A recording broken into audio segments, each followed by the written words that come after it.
Price lord, hallelujah. ದೇವರ ನಾಮಕ್ಕೆ ಸ್ತೋತ್ರವಾಗಲಿ. ಪ್ರಾರ್ಥನೆ ಮಾಡಿಕೊಳ್ಳೋಣ. ಸರ್ವ ಸೃಷ್ಟಿಕರ್ತನ ತಂದೆಯ ದೇವರೇ, ಮಗನ ದೇವರೇ, ಪರಿಶುದ್ಧಾತ್ಮನೇ, ನಿಮ್ಮ ನಾಮಕ್ಕೆ ಸ್ತೋತ್ರ ಸ್ವಾಮಿ. ಈ ದಿವಸದ ಸಂದೇಶವನ್ನು ಹೇರಳವಾಗಿ ಆಶೀರ್ವದಿಸಿರಿ. ಅದಕ್ಕಾಗಿ ನಿಮಗೆ ಸ್ತೋತ್ರ. ಇದನ್ನು ಕೇಳುತ್ತಿರುವಂಥ ನನ್ನ ಸಹೋದರ ಸಹೋದರಿ ಕೂಡ ಚೆನ್ನಾಗಿ ಕೇಳಿ ಅರ್ಥ ಮಾಡಿಕೊಂಡು ನಿಮ್ಮ ವಾಕ್ಯಕ್ಕೆ ವಿಧೇಯರಾಗಿ ಜೀವಿಸಿ ಆಶೀರ್ವಾದವನ್ನು ಹೊಂದಿ ಅವರ ಮಕ್ಕಳನ್ನು ಅದೇ ಮಾರ್ಗದಲ್ಲಿ ನಡೆಸಿ ಅವರೆಲ್ಲರೂ ನಿಮ್ಮ ಚಿತ್ತಾನುಸಾರ ಇತರರಿಗೆ ಸಾಕ್ಷಿಗಳಾಗುವಂತೆ ಮಾರ್ಪಡಿಸಿರಿ. ನಿಮ್ಮೆಲ್ಲ ಪ್ರೀತಿಗಾಗಿ ಸ್ತೋತ್ರ. ನಿಮ್ಮ ಪ್ರೀತಿ ಸಾಯಲದೆ ಯಾರು ಏನು ಮಾಡಲು ಸಾಧ್ಯವಿಲ್ಲ.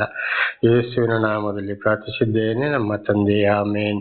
ಇದನ್ನು ಕೇಳುತ್ತಿರುವ ನನ್ನ ಸಹೋದರ ಸಹೋದರಿ, ನಿಮಗೂ ಕೂಡ ನನ್ನ ಧನ್ಯವಾದಗಳು.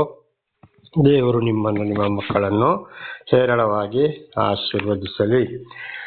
ಇವತ್ತಿನ ಸಂದೇಶವು ಕೂಡ ಧರ್ಮೋಪದೇಶಕಾಂಡ 7ನೇ ಅಧ್ಯಾಯ 25ರಿಂದ ಧರ್ಮೋಪದೇಶಕಾಂಡ 7ನೇ ಅಧ್ಯಾಯ 25ರಿಂದ ವಚನದ ಕಡೆಗೆ ಹೋಗೋಣ. ದೇವರ ನಾಮಕ್ಕೆ ಸ್ತೋತ್ರವಾಗಲಿ.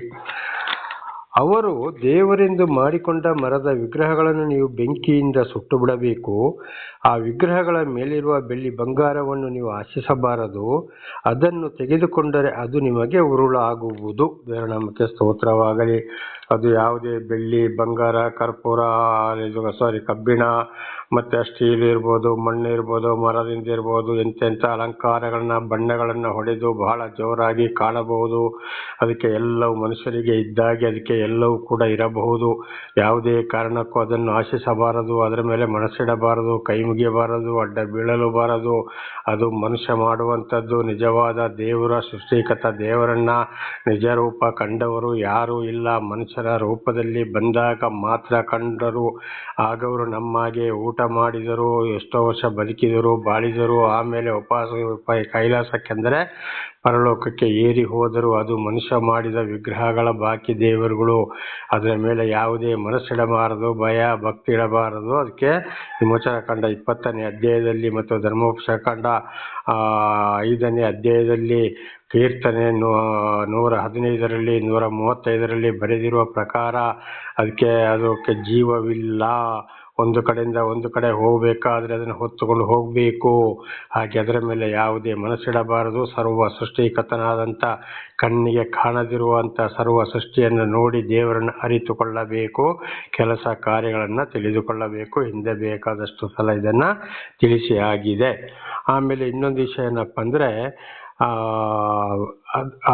ಆ ವಿಗ್ರಹಗಳ ಮೇಲಿರುವ ಬೆಳ್ಳಿ ಬಂಗಾರಗಳನ್ನು ನೀವು ಆಶಿಸಬಾರದು. ಅದನ್ನು ತೆಗೆದುಕೊಂಡರೆ ಅದು ನಿಮಗೆ ಉರುಳಾಗುವುದು. ಅನೇಕರು ಏನು ಮಾಡ್ತಾರೆ, ಇವತ್ತು ವಿಗ್ರಹ ದೇವಸ್ಥಾನಗಳಲ್ಲಿ ಬೆಳ್ಳಿ ಬಂಗಾರ ಅದಕ್ಕೆ ಹೋಗಿ ಹಾಕೋದು, ಅದರ ಕಡೆಗೆ ಹರಾಜು ಹಾಕಿದಾಗ ಅದನ್ನು ತಗೊಳ್ಳುವಂಥದ್ದು. ಆ ದೇವರ ವಸ್ತು ದೇವರಿಂದ ತಗೊಂಡೆ, ದೇವರಿಂದ ಸಿಕ್ಕಿದೆ ಅಂತೇಳಿ ಕೆಲವರು ಬಟ್ಟೆಗಳನ್ನು ತೆಗೆದುಕೊಳ್ಳುತ್ತಾರೆ. ಹೀಗೆಲ್ಲ ಮಾಡ್ತಾರೆ. ಅಂಥ ವಿಗ್ರಹಗಳಿಗೆ ಅರ್ಪಿಸಿದ ಯಾವುದೇ ವಸ್ತುಗಳನ್ನು ತೆಗೆದುಕೊಳ್ಳಬಾರದು. ತೆಗೆದುಕೊಂಡ್ರೆ ಅದು ಸೈತಾನನ ಕಾರ್ಯ, ಉರುಳಾಗ್ತದೆ. ದೇವರ ಆಶೀರ್ವಾದ ಸಿಕ್ಕಲು ಸಾಧ್ಯವಿಲ್ಲ. ಅದಕ್ಕೆ ಹೇಳೋದಕ್ಕೆ ಮಾಡಿದ ನೈವೇದ್ಯ ಪ್ರಸಾದಗಳನ್ನು ಕೂಡ ವಿಗ್ರಹಕ್ಕೆ ಅರ್ಪಿಸಿದನ್ನು ಮುಟ್ಟಲೇಬಾರದೆಂಬುದು ಹೇಳುವುದು ಇದಕ್ಕೆ. ಇವತ್ತು ದೇವರಿಗೆ ಸರ್ವ ಸೃಷ್ಟಿಕರ್ತನಿಗೆ ಯಾವುದೇ ಪೂಜೆ ಪುಸ್ಕಾರ ಯಾವುದೂ ಇಲ್ಲ, ಯಾವುದೂ ಬೇಕಾಗಿಲ್ಲ. ಆತನು ಮಾಡಿದ ಉಪಕಾರಗಳಿಗಾಗಿ ನೆನೆಸಿಕೊಂಡು ಕಂಡುಹಿಡಿದು ನಮ್ಮದೊಂದು ಧನ್ಯವಾದ, ನಮಸ್ಕಾರ, ಕೃತಜ್ಞತೆಯನ್ನು ಮಾತ್ರ ದೇವರಿಗೆ ಸಲ್ಲಿಸಬೇಕು. ದೇವರ ವಾಕ್ಯಕ್ಕೆ ವಿಧೇಯರಾಗಿ ಜೀವಿಸುವಂಥದ್ದು. ಆಗ ದೇವರಿಗೆ ಪ್ರೀತಿ ಏನಪ್ಪ ಅಂದರೆ, ದೇವರ ದರ್ಶನ ಕೊಟ್ಟ ಮೇಲೆ ದೇವರ ವಾಕ್ಯಕ್ಕೆ ಸರಿಯಾಗಿ ವಿಧೇಯರಾಗಿ ಜೀವಿಸಿದರೆ ಅವರ ಮಕ್ಕಳಿಗೂ ಮೊಮ್ಮಕ್ಕಳಿಗೂ ತಿಳಿಸುತ್ತಾ ಹೋಗಿ ಅವರನ್ನು ಅದೇ ಮಾರ್ಗದಲ್ಲಿ ನಡೆಸಿ, ಇವತ್ತು ಅನಾಥ ವೃದ್ಧರು, ಅನಾಥ ಮಕ್ಕಳಿಗೆ ಬಹಳ ಕಷ್ಟ ಸಂಕಟ ದುಃಖದಲ್ಲಿ ಅಂದರೆ ಒಳ್ಳೆತನದಲ್ಲಿ ಜೀವಿಸುವವರಿಗೆ ಕಷ್ಟ ಸಂಕಟ ದುಃಖಗಳು ಬಂದಾಗ ಅವರಿಗೆ ಸಹಾಯ ಮಾಡುವಂಥದ್ದು. ಇದುವೇ ದೇವರಿಗೆ ಪ್ರೀತಿಯಾಗಿದೆ, ಹೊರತು ಇನ್ನು ಯಾವುದೂ ಬೇಕಾಗಿಲ್ಲ. ದೇವರ ನಾಮಕ್ಕೆ ಸ್ತೋತ್ರವಾಗಲಿ. ಈಗ 26ನೇ ವಚನ. ಅದು ಕೇವಲ ಯೆಹೋವನಾಗುವುದಕ್ಕೆ ನಾಶವಾಗತಕ್ಕದಾಗಿರುವುದರಿಂದ ನೀವು ಅಂಥ ವಸ್ತುಗಳನ್ನು ಮನೆಯೊಳಕ್ಕೆ ತಂದು ಅದರಂತೆ ನಾಶಕ್ಕೆ ಗುರಿಯಾಗಬಾರದು. ನೀವು ಅದನ್ನು ಅಸಹ್ಯಪಟ್ಟು ಮುಟ್ಟದಿರಬೇಕು.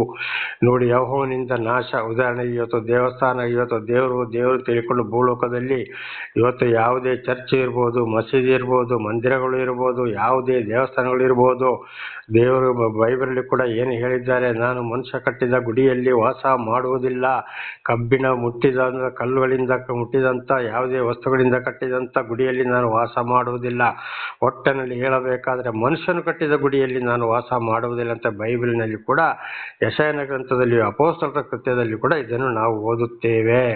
ಹಾಗಿರುವಾಗ ನೋಡಿ, ಇವತ್ತು ಅನೇಕ ಚರ್ಚ್ಗಳು ಅಂತ ಅಲ್ಲಿ ಕಬ್ಬಿಣ ಇಲ್ವಾ, ಕಲ್ಲು ಇಲ್ವಾ, ಸಿಮೆಂಟ್ ಇಲ್ವಾ, ಮನುಷ್ಯ ಕಟ್ಟಲಿಲ್ವಾ, ಅದರೊಳಗೆ ನಡೆಯೋದು ಬರೀ ಅನಾಚಾರ, ದಗ, ಮೋಸ, ಸುಳ್ಳು, ದೇವರ 10 ಆಜ್ಞೆಗಳಿಗೆ ವಿರೋಧವಾಗಿ ಹಾಗೂ ಎಲ್ಲ ವಾಕ್ಯಗಳಿಗೆ ವಿರೋಧವಾಗಿ ಇವತ್ತು ಬಹಳ ಕಡೆ ಊರೇ ನಾಶವಾಗ್ತಾ ಇದೆ. ಇದು ಸುನಾಮಿ ಬಂದು ಬಡ್ಕೊಂಡು ಹೋಗ್ತಾ ಇದೆ, ಚಂಡಮಾರುತ ಬಂದು ನಾಶ ಆಗ್ತದೆ, ಬೆಟ್ಟ ಗುಡ್ಡಗಳು ಜರಿಯುತ್ತವೆ ಅಂತಲ್ಲಿ ಚರ್ಚ್ಗಳು ಕೂಡ ಯಾಕೆ ನಾಶ ಆಗ್ತದೆ? ಆಗ ಯೇಸು ದೇವರಲ್ವಾ, ಯೆಹೋವ ದೇವರಲ್ವಾ? ಹೌದು. ಆದರೆ ಏನಾಗಿದೆ, ಅದು ಮನುಷ್ಯ ಕಟ್ಟಿದ ಗುಡಿ, ಅಲ್ಲಿ ನಡೆಯೋದು ಅನಾಚಾರ, ಅದು ದೇವರಿಗೆ ಇಷ್ಟವಿಲ್ಲ. ದೇವರ ವಾಕ್ಯಗಳಿಗೆ ವಿಧೇಯರಾಗಿ ಜೀವಿಸುವಂಥದ್ದೇ ದೇವರಿಗೆ ಇಷ್ಟ. ಅದೇ ರೀತಿ ಇವತ್ತು ಮಸೀದಿಗಳು ಕೂಡ, ಮಠಗಳು, ಮಂದಿರಗಳು ಕೂಡ ಹಾಳಾಗುವುದು ಯಾಕೆ? ಹಾಗೆ ಇವತ್ತು ಶಿವ, ಈಶ್ವರ, ಸರ್ವೇಶ್ವರ ಇದೆಲ್ಲ ಒಂದೇ, ಅವೆಲ್ಲ ಸಂಸ್ಕೃತದಲ್ಲಿ ದೇವರುಗಳಲ್ವ, ದೇವರುಗಳಿಗೆ ಹೆಸರುಗಳು. ಹೌದು, ಅಲ್ಲಿ ನಡೀತಾ ಇರೋದು ಅನಾಚಾರ, ಅದು ದೇವರಿಗೆ ಬೇಕಾಗಿಲ್ಲ. ಅದಕ್ಕೆ ಸರ್ವವನ್ನು ಸೃಷ್ಟಿ ಮಾಡಿ ದೇವರ ಪರಮಾತ್ಮ ಭಗವಂತನು ಏನು ಮಾಡ್ತಾನೆ? ಸರ್ವವನ್ನ ಗುಡಿಗಳನ್ನು ನಾಶ ಮಾಡ್ತಾನೆ. ದೇವರ ನಾಮಕ್ಕೆ ಸ್ತೋತ್ರವಾಗಲಿ. ಅದಕ್ಕೆ ಹೇಳೋದು, ಹಾಗೆ ಅಲ್ಲಿಗೆ ಹೋಗಬಾರ್ದು, ಅದಕ್ಕೆ ಕೈ ಮುಗಿಯೋದು, ಅಡ್ಡ ಬೀಳೋದು, ಪೂಜೆ ಪುರಸ್ಕಾರ ಪ್ರಸಾದ ಊರಿಂದ ಊರಿಗೆ ಹೋಗಬೇಕಾದಂಥ ಅವಶ್ಯಕತೆನೇ ಇಲ್ಲ. ಎಷ್ಟೋ ಸಾವಿರ ಖರ್ಚು ಮಾಡಿಕೊಂಡು ಇವತ್ತು ವಾಹನಗಳನ್ನ ಖರ್ಚು ಮಾಡಿಕೊಂಡು ಎಲ್ಲಿಂದ ಎಲ್ಲಿಗೆಲ್ಲ ಹೋಗ್ತಾ ಇದ್ದಾರೆ. ಇದು ಅವಶ್ಯವಿಲ್ಲ. ದೇವರು ಹೇಳಿದ್ದಾರೆ, ನೀವು ನನ್ನನ್ನು ಹುಡುಕಿಕೊಂಡು ಎಲ್ಲಿ ಹೋಗಬೇಡಿ, ನನ್ನ ಮಾತನ್ನು ಕೇಳಿ ಎಲ್ಲಿ ವಿಧೇಯರಾಗಿ ನೀವು ಜೀವಿಸ್ತೀರೋ, ಎಲ್ಲಿ ಪ್ರಾರ್ಥನೆ ಮಾಡ್ತೀರೋ ಅಲ್ಲಿ ನಾನು ಇದ್ದೇನೆ, ನಾನು ಅಲ್ಲಿ ನಿಮ್ಮನ್ನು ಆಶೀರ್ವಾದ ಮಾಡ್ತೇನೆ ಎಂಬುದಾಗಿ. ದೇವರ ನಾಮಕ್ಕೆ ಸ್ತೋತ್ರವಾಗಲಿ. ಹಾಗೆ ಇವತ್ತು ಅನೇಕರಿಗೆ ಬರುವಂಥ ಕಷ್ಟ, ಸಂಕಟ, ದುಃಖಗಳು ಇದಾಗಿದೆ. ನೀವು ಅದನ್ನು ಆಸೆಪಟ್ಟು ಮುಟ್ಟದಿರಬೇಕು. ಅಂದರೆ ಇದು ಅಸಹ್ಯ ವಿಗ್ರಹಕ್ಕೆ ಮಾಡಿದ್ದು ಯಾವುದೇ ಬೆಳ್ಳಿ, ಬಂಗಾರ, ಬಟ್ಟೆಗಳು ಇರ್ಬೋದು, ಪ್ರಸಾದಗಳು ಇರ್ಬೋದು, ಖಡ್ಗಗಳು ಇರ್ಬೋದು, ಏನೇ ಇರ್ಬೋದು.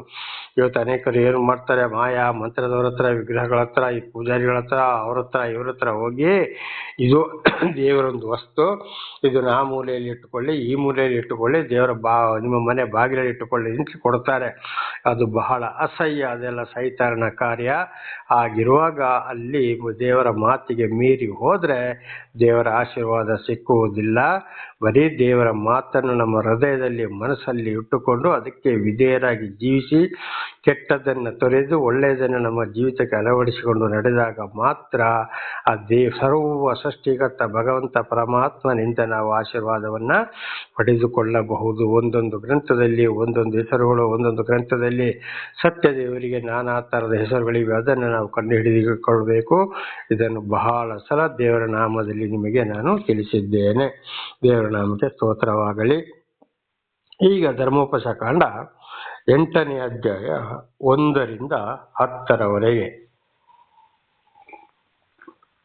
ಧರ್ಮೋಪದೇಶ ಕಾಂಡ 8ನೇ ಅಧ್ಯಾಯ 1ರಿಂದ 10ರವರೆಗೆ.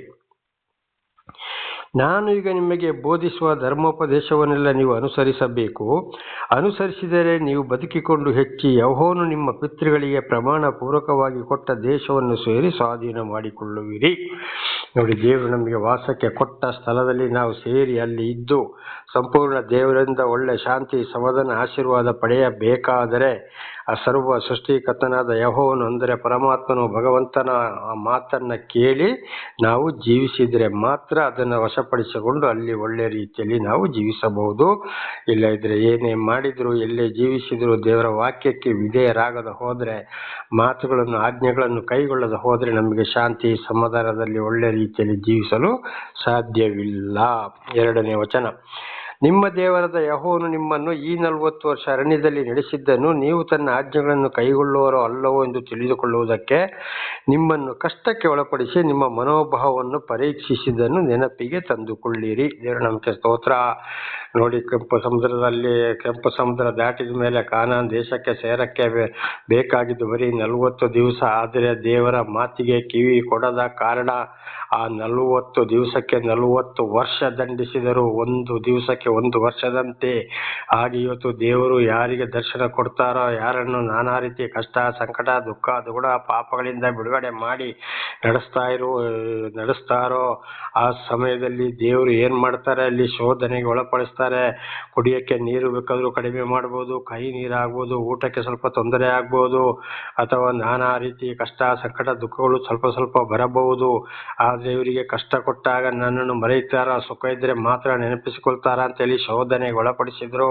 ಅದು ಇವತ್ತು ಆದಾಮನ ವಿಚಾರದಲ್ಲಿ ಬಂದಿದ್ದು. ಹಾಗೆ ಅನೇಕ ಪ್ರವಾದಿ ಸಾಕ್ಷಿಗಳ ವಿಚಾರದಲ್ಲಿ, ವಿಶೇಷವಾಗಿ ಯೋಬನ ವಿಚಾರದಲ್ಲಿ, ಪೌಲನ ವಿಚಾರದಲ್ಲಿ ಎಲ್ಲರಿಗೂ ಶೋಧನೆ ಬಂದು ಹೋಯಿತು. ಆದರೆ ಅವರು ಸಂಪೂರ್ಣ ದೇವರಲ್ಲಿ ಭಯ ಭಕ್ತಿ ಇಟ್ಟು ನಡೆದಾಗ ದೇವರು ಅವರನ್ನು ಏನ್ ಮಾಡ್ತಾರೆ, ಆಶೀರ್ವಾದ ಮಾಡಿಯೇ ಮಾಡ್ತಾರೆ. ಕಷ್ಟ, ಸಂಕಟ, ದುಃಖಗಳಿಗೆ ಒಳಪಡಿಸುವುದಂದ್ರೆ ಅವರ ಮನಸ್ಸು, ಹೃದಯವನ್ನ ಪರೀಕ್ಷಿಸುವುದನ್ನು ನೆನಪಿಗೆ ತಂದುಕೊಳ್ಳಿರಿ. ಹಾಗಿರುವಾಗ ಅಲ್ಲಿ ಇಸ್ರಾಯೇಲರು ಏನ್ ಮಾಡಿದ್ರು, ಗೊಡಗುಟ್ಟಿದರು, ದೇವರಿಂದ ದೂರ ಹೋದ್ರು, ಅನೇಕ ಕಷ್ಟ, ಸಂಕಟ, ದುಃಖಗಳನ್ನ ಅನುಭವಿಸಿದ್ರು. ಇವು ಕೂಡ ಇವತ್ತು ನಮ್ಮ ಜೀವಿತಕ್ಕೆ ದೇವರು ನಮ್ಮನ್ನೆಲ್ಲ ರೀತಿಯಲ್ಲಿ ಬಿಡುಗಡೆ ಮಾಡಿದ ಮೇಲೆ ಯಾವ ಸ್ವಲ್ಪ ಕಷ್ಟ, ಸಂಕಟ, ದುಃಖಗಳು ಬಂದಾಗ ಅದನ್ನು ಏನೇ ಆದರೂ ಸತ್ರು ಸಾಯಲಿ, ನಾನು ದೇವರ ನಾಮದಲ್ಲಿ ಸಾಯ್ತೇನೆ ಅಂತ ಹೇಳುವಂತ ಒಂದೇ ಒಂದು ಮನೋಭಾವದಿಂದ ಸಂಪೂರ್ಣವಾಗಿ ದೇವರಲ್ಲಿ ಭರವಸೆ ಇಟ್ಟು ನಾವು ಮುಂದೆ ಜೀವಿಸಬೇಕಾಗಿದೆ. ಆದ್ರೆ ಇವತ್ತು ಅನೇಕರು ಸ್ವಲ್ಪ ಕಷ್ಟ ಬಂದರೆ ಯಾಕೆ ಬೇಕಿತ್ತಪ್ಪ ಹಾಗೆ ಹೀಗೆ ಅಂತೇಳಿ ನಾವು ಹೋಗಬಾರ್ದು. ದೇವರು ನಮ್ಮನ್ನು ಶೋಧನೆಗೆ ಒಳಪಡಿಸಬಹುದು. ದೇವರಿಗೆ ಸ್ತೋತ್ರವಾಗಲಿ. ಮತ್ತೆ ಈ ಲೋಕದಲ್ಲಿ ಅನೇಕ ಇವತ್ತು ಅನ್ಯರೊಂದಿಗೆ ನಾವು ಜೀವಿಸುವಾಗ ಅಲ್ಲಿ ಕೆಟ್ಟವರು ಇರ್ತಾರೆ, ಒಳ್ಳೆಯವರು ಇರ್ತಾರೆ. ಆವಾಗ ಅದರ ಮಧ್ಯದಲ್ಲಿ ನಾವು ಬಹಳ ಯೋಚನೆಯಿಂದ ಜೀವಿಸಬೇಕು. ಹಾಗೆ ಜೀವಿಸಬೇಕಾದ್ರೆ ದೇವರ ಒಂದು ಮಾತುಗಳು, ಆಜ್ಞೆಗಳು ನಮ್ಮ ಹೃದಯದಲ್ಲಿ, ಮನಸ್ಸಿನಲ್ಲಿ ನಾಟಿರಬೇಕು. ದೇವರ ನಾಮಕ್ಕೆ ಸ್ತೋತ್ರವಾಗಲಿ. ಅದನ್ನು ನೆನಪಿಗೆ ತಂದುಕೊಳ್ಳಬೇಕು. 3ನೇ ವಚನ, ಮನುಷ್ಯರು ಆಹಾರ ಮಾತ್ರದಿಂದಲ್ಲ, ಯೆಹೋವನ ಬಾಯಿಂದ ಹೊರಡುವ ಪ್ರತಿಯೊಂದು ಮಾತಿನಿಂದಲೂ ಬದುಕುತ್ತಾರೆಂಬುದು ನಿಮಗೆ ತಿಳಿಯುವಂತೆ ಆತನು ನಿಮ್ಮನ್ನು ಕಷ್ಟಕ್ಕೆ ಒಳಪಡಿಸಿ ಹಸಿವೆಯಿಂದ ಬಳಲಿಸಿ ನಿಮಗೂ ನಿಮ್ಮ ಪೂರ್ವಿಕರಿಗೂ ಗೊತ್ತಿಲ್ಲದ ಮನ್ನವನ್ನು ಕೊಟ್ಟು ಪೋಷಿಸಿದನು. ನೋಡಿ, ಮನುಷ್ಯನಿಗೆ ಇವತ್ತು ಆಹಾರ ಇಲ್ಲದೆ ಬದುಕಕ್ಕಾಗೋದಿಲ್ವ ಅಂತ ಹೇಳಿ ಖಂಡಿತವಾಗಿ ಇವತ್ತೊಂದು ಉದಾಹರಣೆಗೆ ನಾವು ಪ್ರಾರ್ಥನೆ ಮಾಡಿಕೊಳ್ಳಲು ಕೂತುಕೊಳ್ಳೋಣ, ಊಟ ಮಾಡುವುದೇ ಬೇಡ. ಆಗಿರುವಾಗ ನಾವು ಹಸಿವಿನಿಂದ ನಾವು ಉಪವಾಸ ಇದ್ದು ಪ್ರಾರ್ಥನೆ ಮಾಡುವುದಾದರೆ, ನಿಜವಾದ ಉಪವಾಸ ಆದರೆ ಹೊಟ್ಟೆ ಹಸಿವೆ ಆಗೋದಿಲ್ಲ. ಪ್ರಾರ್ಥನೆಯಲ್ಲಿ, ಹಾಡಿನಲ್ಲಿ, ದೇವರ ಪಶ್ಚಾತ್ತಾಪದಲ್ಲಿ ಕಾಲ ಕಳೆಯುವಾಗ ಇದನ್ನು ಎಷ್ಟೋ ಸಲ ನಾನು ಕೂಡ ಪರೀಕ್ಷಿಸಿದ್ದೇನೆ, ಇತರರು ಕೂಡ ಇದನ್ನು ಪರೀಕ್ಷಿಸಿದ್ದಾರೆ. ದೇವರ ನಾಮಕ್ಕೆ ಸ್ತೋತ್ರ. ಇದು ಎಲ್ಲವನ್ನು ನಮಗೆ ಕಳಿಸಿ ಕೊಡುವಂಥದ್ದು. ಯಾಕೆಂದ್ರೆ ದೇವರು ನಮ್ಮನ್ನ ಧೈರ್ಯಪಡಿಸುವಂಥದ್ದು. ಇದು ನನ್ನ ಜೀವಿತದಲ್ಲಿ ಕೂಡ ಎಷ್ಟೋ ಸಲ ಊಟ ಇಲ್ಲದಾಗಿತ್ತು, ರಾತ್ರಿ ಹಗಲು ಬಸ್ಸಲ್ಲಿ, ಟ್ರೈನಲ್ಲಿ ಕಾಲ ಕಳೆದಿದ್ದೇನೆ. ಅದರ ಮಧ್ಯದಲ್ಲಿ ನಾನಾ ಕಷ್ಟ, ಸಂಕಟ, ದುಃಖ, ಕಾಯಿಲೆಗಳು. ಆದರೂ ದೇವರು ನನ್ನ ಪರವಾಗಿ ನಿಂತರು. ಇದು ಸೈತಾನನ ಮೂಲಕ ದೇವರು ಶೋಧಿಸುವಂತ ಸಮಯವಾಗಿದೆ. ಆವಾಗ ದೇವರು ಏನ್ ಮಾಡ್ತಾರೆ, ನಮ್ಮ ದೇವರು ಆದುಕೊಂಡವರ ಪರವಾಗಿ ದೇವರಲ್ಲಿ ನಿಲ್ತಾರೆ. ಅಂಥವ್ರನ್ನ ದೇವರು ಆಶೀರ್ವಾದ ಮಾಡ್ತಾರೆ. ದೇವರ ನಾಮಕ್ಕೆ ಸ್ತೋತ್ರವಾಗಲಿ. ಆದ್ರೂ ನೋಡಿ, ಅವರಿಗೆ ಗೊತ್ತಿಲ್ಲದೆ ಏನಾಯ್ತು, ಮಂಜಿನಲ್ಲಿ ಮನ್ನವನ್ನು ಅಂದ್ರೆ ಊಟಕ್ಕೆ ಕೊಟ್ಟರು. ಆಮೇಲೆ ಮಾಂಸ ಬೇಕು ಅಂತ ಹೇಳಿದಾಗ ಮಾಂಸವನ್ನು ಕೂಡ ಕೊಟ್ಟರು. ಆದರೆ ನಾವು ದೇವರ ವಿರುದ್ಧ ಗೊಡಗುಟ್ಟಬಾರದು, ಜಾಸ್ತಿ ಅದರ ಬಗ್ಗೆ ನಾವು ಆಸೆ ಪಡಬಾರದು. ದೇವರು ನಮ್ಮನ್ನು ನಡೆಸ್ತಾನೆ. ಗೊತ್ತಿಲ್ಲ ದೇವರನ್ನ ದರ್ಶನ ಆಗದವರನ್ನು ಕೂಡ ದೇವರು ನಡೆಸ್ತಾರೆ. ದೇವರ ದರ್ಶನ ಯಾರಿಗಾಯ್ತು, ದೇವರು ಯಾರನ್ನ ಆದುಕೊಂಡ್ರೋ ಅವರು ಬಹಳ ಎಚ್ಚರವಾಗಿರಬೇಕು. ಅವರು ದೇವರ ವಾಕ್ಯಕ್ಕೆ ವಿಧೇಯರಾಗಿ ಜೀವಿಸಲೇಬೇಕು. 4ನೇ ವಚನ, ಈ 40 ವರ್ಷ ನಿಮ್ಮ ಮೈ ಮೇಲಿದ್ದ ಉಡುಪು ಜೀರ್ಣವಾಗಲಿಲ್ಲ. ನೋಡಿ, 40 ವರ್ಷ ಕಷ್ಟ, ಸಂಕಟ, ದುಃಖಗಳಿಗೆ ದೇವರು ಗುರಿಪಡಿಸಿದ್ರು ಕೂಡ ಇಸ್ರಾಯೇಲರಿಗೆ ಏನಾಯ್ತು, ಅವರ ಮೇಲಿದ್ದ ಉಡುಪು 40 ವರ್ಷ ಮೈ ಮೇಲಿದ್ದ ಉಡುಪು ಜೀರ್ಣವಾಗಲಿಲ್ಲ, ಉಡುಪು ಹರಿದು ಹೋಗಲಿಲ್ಲ. ಆ ರೀತಿಯಲ್ಲಿ ದೇವರವರು ಪೋಷಣೆ ಮಾಡಿದ್ರು. ಹಾಗೆ ಇವತ್ತು ದೇವರು ನಮ್ಮನ್ನು ಕೂಡ ಆದುಕೊಂಡಾಗ, ನಮ್ಮನ್ನು ನಡೆಸ್ತಾ ಹೋಗುವಾಗ ನಮಗೆ ಕೂಡ ಯಾವುದೇ ಕುಂದು ಕೊರತೆ ಆಗದ ಹಾಗೆ ಕಷ್ಟ, ಸಂಕಟ, ದುಃಖಗಳು ಬಂದ್ರು ದೇವರು ಅಂಥವರನ್ನ ನಡೆಸುವವರಾಗಿದ್ದಾರೆ. ಇದು ನನ್ನ ಜೀವಿತದಲ್ಲಿ ಯಥಾವತ್ತಾಗಿ ಈ 30 ವರ್ಷಗಳಿಂದ ಈ ಕಡೆ ನಡೀತಾ ಇದೆ. ದೇವರ ನಾಮಕ್ಕೆ ಸ್ತೋತ್ರವಾಗಲಿ. 5ನೇ ವಚನ, ಜೇನವಾಗಲಿ ನಿಮ್ಮ ಕಾಲುಗಳು ಬಾತು ಹೋಗಲಿಲ್ಲ. 40 ವರ್ಷ ಅರಣ್ಯದಲ್ಲಿ ಸುತ್ತಾಡಿದರೂ ಕೂಡ ಅವರ ಕಾಲು ಬಾತು ಹೋಗಲಿಲ್ಲ. ಕಾಲು ನೋವೇ ಅವರಿಗೆ ಗೊತ್ತಾಗಲಿಲ್ಲ. ನಡೆದು ಕೂತು ಎದ್ದು ಮಲಗಿ ನಡೆದಾಗಲೂ ಕೂಡ ಕಾಲುಗಳು ಬಾತು ಹೋಗಲಿಲ್ಲ. ದೇವರ ನಾಮಕ್ಕೆ ಸ್ತೋತ್ರವಾಗಲಿ. ಹಾಗೆ ದೇವರು ಆದುಕೊಂಡವರನ್ನು ಇವತ್ತು ಅದೇ ರೀತಿ ಇವತ್ತು ಕೂಡ ಆಶೀರ್ವದಿಸುವವರಾಗಿದ್ದಾರೆ. ಆದ ಕಾರಣ ದೇವರ ವಿರುದ್ಧ ಗುಣಗುಟ್ಟಬಾರದು, ದೇವರ ವಾಕ್ಯಗಳಿಗೆ ಅವಿಧೇಯರಾಗಬಾರದು. 5ನೇ ವಚನ, ತಂದೆ ಮಗನನ್ನು ಹೇಗೋ ಹಾಗೆ ನಿಮ್ಮ ದೇವರಾದ ಯೆಹೋವನು ನಿಮ್ಮನ್ನು ಶಿಕ್ಷಿಸುತ್ತಾ ಬಂದನೆಂಬುದನ್ನು ನೀವು ಆಲೋಚಿಸಿಕೊಂಡು ಆತನ ಆಜ್ಞೆಗಳನ್ನು ಅನುಸರಿಸುವವರಾಗಿ ಆತನು ಹೇಳಿದ ಮಾರ್ಗದಲ್ಲೇ ನಡೆದು ಆತನಲ್ಲಿ ಭಯಭಕ್ತಿ ಉಳ್ಳವರಾಗಿರಬೇಕು. ನೋಡಿ, ಒಳ್ಳೆಯ ಒಂದು ತಂದೆ ಆದರೆ ಮಕ್ಕಳು ಶಿಕ್ಷೆ ತಪ್ಪು ಮಾಡಿದಾಗ ಅವ್ರು ಏನು ಮಾಡ್ತಾರೆ, ಮಕ್ಕಳಿಗೆ ಹೊಡೆದು ಬಡಿದು ಒಳ್ಳೆ ಬುದ್ಧಿವಾದವನ್ನು ಹೇಳಿ ನಡೆಸಿಕೊಂಡು ಬರಲು ಪ್ರಯತ್ನ ಮಾಡ್ತಾರೆ, ನಡೆಸ್ತಾರೆ. ಅದೇ ರೀತಿ ಆಗಿರುವ ನಮ್ಮ ಭೂಲೋಕದ ತಂದೆ ಇಷ್ಟೊಂದು ಮಕ್ಕಳನ್ನು ನಡೆಸಲು ಪ್ರಯತ್ನ ಪಟ್ಟರೆ, ಸರ್ವ ಸೃಷ್ಟಿಕರ್ತನಾದ ದೇವರು ನಮಗೆ ಅನ್ನ, ಆಹಾರ, ನೀರು, ಗಾಳಿ ಕೊಟ್ಟು ಆರೋಗ್ಯವನ್ನು ಕೊಟ್ಟು ನಮಗಾಗಿ ಸರ್ವವನ್ನು ಸೃಷ್ಟಿ ಮಾಡಿ ನಡೆಸ್ತಿರುವ ದೇವರು ಆದುಕೊಂಡವರ ಮೇಲೆ ಎಷ್ಟು ಪ್ರೀತಿ ಇರಬೇಕು. ಇದು ಇಬ್ರಿಯ 12ನೇ ಅಧ್ಯಾಯದಲ್ಲಿ ಕೂಡ ನಾವು ಸ್ಪಷ್ಟವಾಗಿ ಇದನ್ನು ಓದಬಹುದು. ದೇವರು ಮಗನೆಂದು ಯಾರನ್ನು ಬರಮಾಡಿಕೊಳ್ಳುತ್ತಾರ ಅವರನ್ನು ಹೊಡೆಯುತ್ತಾನೆ, ಶಿಕ್ಷಿಸುವುದಕ್ಕಾಗಿ ಹೊಡೆಯುತ್ತಾನೆ ಎಂಬುದಾಗಿ ಜ್ಞಾನೋಕ್ತಿ ಗ್ರಂಥದಲ್ಲಿ ಕೂಡ ಈ ವಿಷಯವನ್ನು ನಾವು ಓದಿಕೊಳ್ಳಬಹುದು. ನಮ್ಮ ಕಷ್ಟ ದೇವರು ಆದುಕೊಂಡ ಮೇಲೆ ಕೂಡ ಕಷ್ಟ, ಸಂಕಟ, ದುಃಖಗಳು ಬರುವುದು ಯಾಕೆಂದರೆ ನಮ್ಮನ್ನು ಒಂದು ಶೋಧನೆಗೆ ಒಳಪಡಿಸುವುದು, ಎರಡನೇದಾಗಿ ನಮ್ಮನ್ನು ಧೈರ್ಯಪಡಿಸುವಂಥದ್ದು. ಇದೇ ರೀತಿಯಲ್ಲಿ ಜೀವಿಸ್ತಾ ಮುಂದೆ ಹೋಗಿ ಅಂತೇಳಿ ದೇವರ ನಾಮಕ್ಕೆ ಸ್ತೋತ್ರವಾಗಲಿ. ಆದ್ದರಿಂದ ನಾವು ಸಂಪೂರ್ಣ ದೇವರ ವಾಕ್ಯಕ್ಕೆ ವಿಧೇಯರಾಗಿ ಜೀವಿಸಬೇಕು. ಆಜ್ಞೆಗಳಿಗೆ ಮತ್ತು ವಾಕ್ಯಗಳಿಗೆ ವಿಧೇಯರಾಗಬೇಕು, ಅವಿಧೇಯರು ಆಗಬಾರದು. ದೇವರ ನಾಮಕ್ಕೆ ಸ್ತೋತ್ರ. ಈಗ 7ನೇ ವಚನಕ್ಕೆ ಹೋಗೋಣ. ಧರ್ಮೋಪದೇಶಕಾಂಡ 8ನೇ ಅಧ್ಯಾಯ 7ನೇ ವಚನ.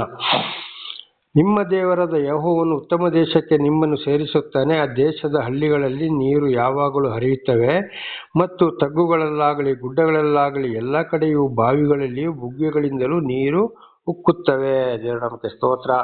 ನೋಡಿ, ದೇವರಿಂದ ಆಯ್ಕೆಯಾದಂಥವ್ರನ್ನ ಎಲ್ಲಿಗೆ ದೇವರು ಕಳಿಸ್ತಾರೋ ಅಲ್ಲಿ ಅವರಿಗೆ ಗುಡ್ಡದಲ್ಲಿ ಆಗ್ಬೋದು, ತಗ್ಗುಗಳಲ್ಲಿ ಆಗ್ಬೋದು, ಎಲ್ಲಿ ಹೋದರೂ ಇತರರಿಗೆ ಕುಡಿಯಲು ನೀರು ಇಲ್ಲದಿದ್ದರೂ ಅಂಥವರಿಗೆ ನೀರನ್ನು ಕೊಟ್ಟೇ ಕೊಡುತ್ತಾರೆ. ದೇವರ ನಾಮಕ್ಕೆ ಸ್ತೋತ್ರವಾಗಲಿ. ಹಲ್ಲೆಲೂಯಾ. ಒಂದಲ್ಲ ಒಂದು ರೀತಿಯಲ್ಲಿ ನೋಡಿ, ಇಸ್ರಾಯೇಲರಿಗೆ ಮೋಶೆ ಮುಖಾಂತರ ಬಂಡೆಗಿನ ಕೋಲನ್ನು ತೋರಿಸು, ಅಲ್ಲಿಂದ ನೀರು ಹೊರಟು ಬರುತ್ತದೆ, ಅವರ ಪ್ರಾಣಿಗಳು ಕುಡಿಯಲಿ, ಅವರು ಕುಡಿಯಲಿ ಎಂಬುದಾಗಿ ಹೇಳಿದರು. ಅದೇ ನೋಡಿ, ದೇವರವರನ್ನು ನಡೆಸ್ತಾ ಇರುವಾಗಲೇ ನೀರು ಇರಲಿಲ್ಲ, ಮೋಶೆ ಮುಖಾಂತರ ಬಂಡೆಯೊಳಗಿಂದ ಬರ ಮಾಡಿದರು. ಹಾಗೆ ಇವತ್ತು ದೇವರಿಂದ ಆಯ್ಕೆಯಾದವರನ್ನ ದೇವರು ನಡೆಸ್ತಾ ಹೋಗುವಾಗ ಅವರಿಗೆ ನೀರು, ಆಹಾರಗಳು ಯೋಚನೆ ಮಾಡಬೇಕಾದಂಥ ಅವಶ್ಯಕತೆಯೇ ಇಲ್ಲ. ಖಂಡಿತವಾಗಿ ದೇವರು ಒಂದಲ್ಲ ಒಂದು ರೀತಿಯಲ್ಲಿ ಅವರು ಎಂಥ ಗುಡ್ಡಗಳಲ್ಲಿ ಅವರನ್ನು ದೇವರು ನಡೆಸಿದ್ರು ಅಲ್ಲಿ ಕೂಡ ಅವರಿಗೆ ನೀರು ಸಿಕ್ಕುತ್ತದೆ. ದೇವರ ನಾಮಕ್ಕೆ ಸ್ತೋತ್ರವಾಗಲಿ. ಹಲ್ಲೆಲೂಯಾ. 8ನೇ ವಚನ.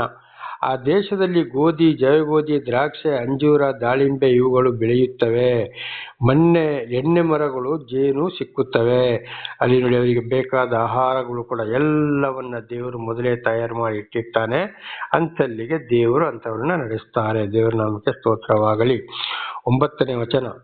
ಅಲ್ಲಿ ನೀವು ದುರ್ಭಿಕ್ಷವನ್ನು ಕಾಣದೆ ಸಮೃದ್ಧಿಯಾಗಿ ಉಂಡು ಯಾವ ಕೊರತೆ ಇಲ್ಲದೆ ಇರುವಿರಿ. ಆ ದೇಶದಲ್ಲಿ ಕಬ್ಬಿಣದ ಕಲ್ಲು ಸಿಕ್ಕುತ್ತದೆ, ಅಲ್ಲಿಯ ಬೆಟ್ಟಗಳಲ್ಲಿ ತಾಮ್ರದ ಗಣಿಗಳುಂಟು. ನೋಡಿ, ಬೆಳ್ಳಿ, ಕಬ್ಬಿಣ, ಬಂಗಾರ ಪ್ರತಿ ಒಂದು ಸಿಗ್ತವೆ. ಈಗ ನಮ್ಮ ದೇಶದಲ್ಲಿ ನಾವು ವಾಸ ಮಾಡುವ ಸ್ಥಳದಲ್ಲಿ ಕೂಡ ಸಿಕ್ಕೋದಿಲ್ವೋ? ಸಿಗ್ತದೆ. ದೇವರ ನಾಮಕ್ಕೆ ಸ್ತೋತ್ರ. ಹಲ್ಲೆಲೂಯಾ. ಹಾಗೆ ಇದು ಏದೆನ್ ತೋಟದಲ್ಲಿ ನಾವು ನೋಡುವಾಗ 4 ನದಿಗಳು, ಅಂದರೆ ದೇಶದ 4 ಮೂಲೆ, ಪೂರ್ವ, ದಕ್ಷಿಣ, ಪಶ್ಚಿಮ, ಉತ್ತರ 4 ಕಡೆಗೆ ಒಂದೊಂದು ಆಶೀರ್ವಾದ. ಅಲ್ಲಿ ಏನೇನು ಬೇಕು ಅದನ್ನೇ ಕೊಟ್ಟಿದ್ದಾರೆ, ಇಲ್ಲದನ್ನು ಇನ್ನೊಂದು ಕಡೆಗೆ ಬಂದು ತಲುಪುವ ಹಾಗೆ ಮಾಡಿದ್ದಾರೆ. ದೇವರು ಮಾಡುತ್ತಲೇ ಇದ್ದಾರೆ. ಇದುವೇ ಆಗಿದೆ ದೇವರ ಆಶೀರ್ವಾದ. 10ನೇ ವಚನ. ನೀವು ಹೊಟ್ಟೆ ತುಂಬ ಉಂಡು ಸುಖದಿಂದಿರುವಾಗ ನಿಮ್ಮ ದೇವರಾದ ಯೆಹೋವನು ನಿಮಗೆ ಉತ್ತಮ ದೇಶವನ್ನು ಕೊಟ್ಟಿದ್ದಕ್ಕಾಗಿ ಆತನ್ನು ಸ್ತುತಿಸಬೇಕು.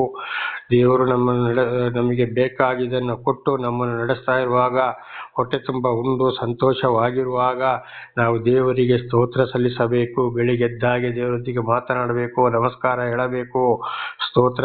ಸಾಯಂಕಾಲ ಕೂಡ ಮತ್ತು ಹೋದಲ್ಲಿಯೂ ಬಂದಲ್ಲಿಯೂ ಕೂಡ ಹಿಂದೆ ಇದನ್ನು ಓದಿಕೊಂಡಿದ್ದೇವೆ.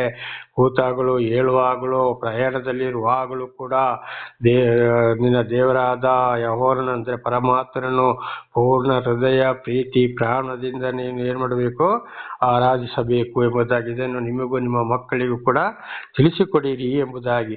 ಹಾಗೆ ಸುಮ್ಮನೆ ಬೆಳಿಗ್ಗೆ ಎದ್ದು ಬಿಡೋದಲ್ಲ. ದೇವರು ಹೇಳಿದ ಸಮಯಕ್ಕೆ ಅಂದಾಜು ಒಂದು 5-5:30 ಗಂಟೆಗೆ ಒಳಗಾದರೂ ಎದ್ದ ತಕ್ಷಣ ದೇವರಿಗೆ ಸ್ತೋತ್ರ ಸಲ್ಲಿಸಬೇಕು. ಆ ದಿವಸಕ್ಕಾಗಿ ಬೇಡಿಕೊಳ್ಳಬೇಕು, ಸ್ತೋತ್ರ ಸಲ್ಲಿಸಬೇಕು. ಪ್ರತಿಯೊಂದು ಕೆಲಸ ಮಾಡುವ ಸ್ಥಳದಲ್ಲಿ ಹೋದಲ್ಲಿಯೂ ಬಂದಲ್ಲಿಯೂ ಕೂಡ ದೇವರ ಒಂದು ಸ್ತೋತ್ರ ನಮ್ಮ ಹೃದಯದಲ್ಲಿ ಇರಬೇಕು. ನಾಮಸ್ಮರಣೆ. ದೇವರೇ, ನಾನು ನೀನು ನಡೆಸ್ತಾ ಇರುವುದಕ್ಕಾಗಿ ನಿನಗೆ ಸ್ತೋತ್ರ ಎಂಬುದಾಗಿ ಪ್ರಯಾಣದಲ್ಲಿರುವಾಗಲೂ ಪ್ರತಿಯೊಂದು ಸ್ಥಳದಲ್ಲಿ ಕೂಡ.